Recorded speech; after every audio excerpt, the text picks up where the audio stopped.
Hello, everyone. For this assignment, once again, it was kind of hard for me to choose a hero because each one of their stories kind of mirror my own story. So it was kind of hard, but I decided to go with Nehemiah. And in Henson Courageous Faith, chapter 13, it tells us about the successful rebuilding of Jerusalem's walls, and Nehemiah was facing threats, mockery, and he would not let anything deter him from doing the Lord's work. And I remember a season in my life where my spiritual life was just like the city of Jerusalem with broken walls and desolate and unprotected. I kept trying to fix myself on my own strength, looking for answers everywhere but God. And I dabbled and dabbled in new age spirituality and was praising the universe, was being grateful, and was practicing almost everything that it says to do, but still I was left empty, broken.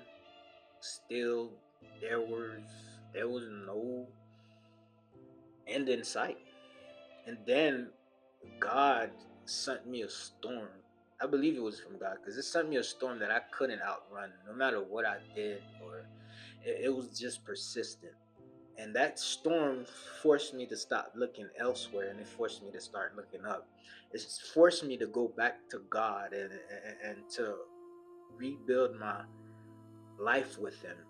Because I remember at one time in the midst of that storm, I started thinking about my children and thinking about how they didn't know Jesus because I had been such a bad steward.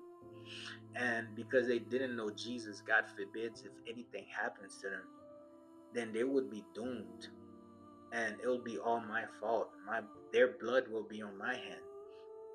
And that conviction really drove me to really start looking up and start looking at God. And like Nehemiah, I started to rebuild step by step. Started with my family, and all of us started opening scripture together. We started praying and trying to build habits to guard our hearts. And my old life was still calling.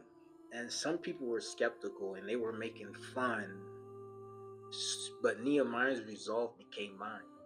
When distractions come, I remember Nehemiah 6:3, where he told him, um, I'm doing a great work and I cannot come down.